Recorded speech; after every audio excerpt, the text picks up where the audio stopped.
Hello, once again. Thank you for tuning in. And if it's the first time here, my name is Chandra, and I hope this message blesses you or somebody out there. And today's topic is keep people in your intellectual circle than intimacy circle. My father wants me to come here and talk about building relationship, godly, healthy relationships that are supposed to last for a lifetime. Because when you build in friendships, there's no need for you to rush to build, especially if you intend the relationship to last forever.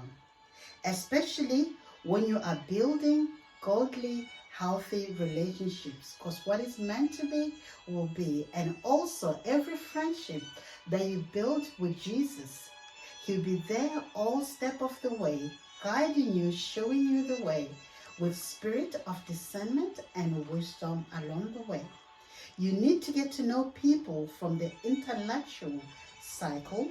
See if they are for you, if you have things in common with them and have common goals with them as well. And the more you have people in your intellectual cycle, the better essence, better quality they become. It gives you the opportunity to test the spirit and get to know them for who they are and what value they bring into your life. Because friendships are supposed to start with, let's just to get to know each other first. Then we can take it from there. And this applies to both romantic relationships and general friendships. Because the first and foremost friend that we should have as children of God is Jesus. Jesus has to be our friend. And people that we're supposed to have friendship with, or who are supposed to be our friend, they have to have Jesus as their friend so that He can be the foundation of that friendship.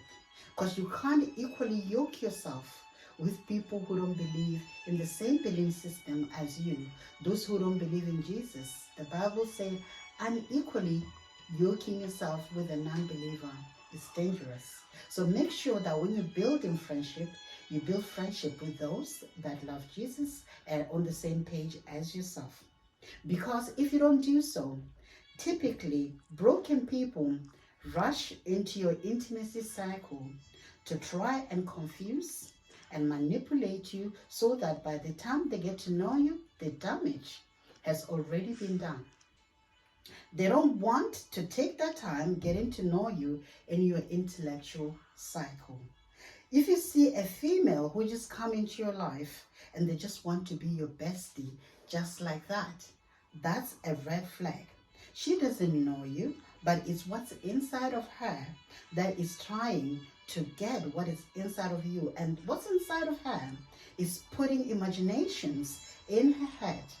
And there's a possibility of an unclean spirit in her that is trying to access that is inside of you, especially if you have been anointed and there's grace upon your life.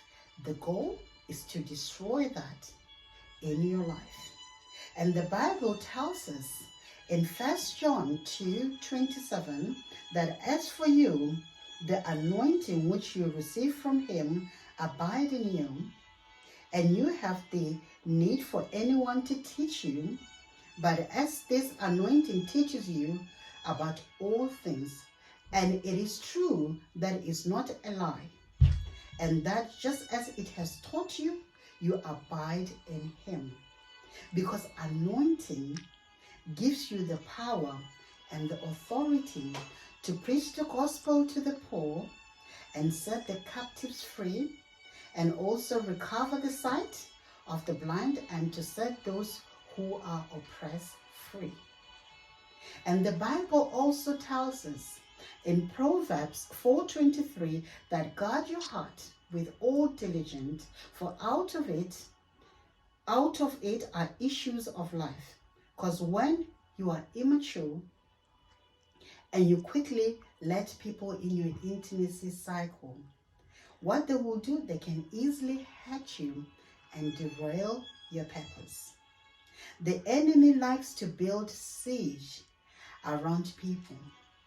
He will bring unhealed broken people around you, and they will start to develop ungodly thoughts towards you and your purpose, and which are untrue. And the closer they are to you, the more point of contact the enemy will use them. And the minute you start telling them your plans or what God has told you to do, they will come up all negative and pull away from you. That's why you need to keep people on the outskirts. It's the same thing with narcissists.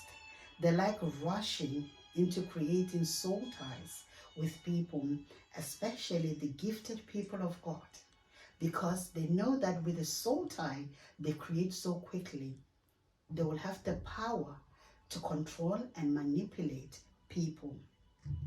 Even with Jesus, in order for him to focus, sometimes he had to leave his disciples and spend time alone with God. And this is the only way you can remain in the will of God. Because that's the only safe for every Christian out there, being in the will of God. Prophetic people need to get boundaries in order to have peace and prosperity, joy, and all the fruits of the Spirit. Even though it can be frustrating in the beginning, all the changes, because all eyes will be on you, watching every movement that you take, but most of them wishing you that you will fail.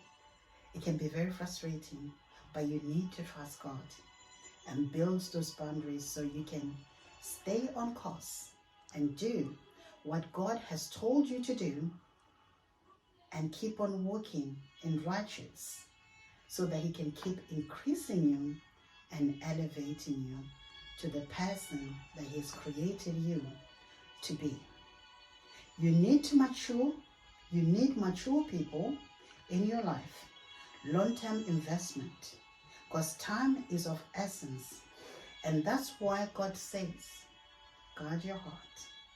You can't bring immature people to your intimacy cycle. You need to place right labels on friendships. Friendships are not supposed to be equal. They have to have ties.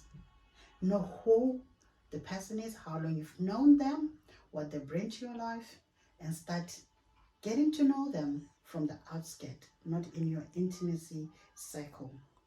Because when you set proper boundaries, it helps you to test the spirit. Don't ever rush. Because remember, whenever the enemy is looking for whom to devour, he's always looking for impatient people or people who are ready to rush into anything. Because he's always looking for those people. So I'm here to tell you, a child of God, the friend that we should have before any other friend is Jesus. And anyone that comes to our life, they should have the same common ground, the love of Christ in their lives. And when you build those friendships, they have to start in your intellectual cycle first before you can bring them to the intimacy cycle. Or else they'll derail your purpose, they'll destroy you, and they'll try to destroy everything that God is trying to do in your life. Because they've been sent by the enemy. Remember, the Bible tells us in John 10:10, the enemy comes to steal, kill, and destroy. That's his purpose.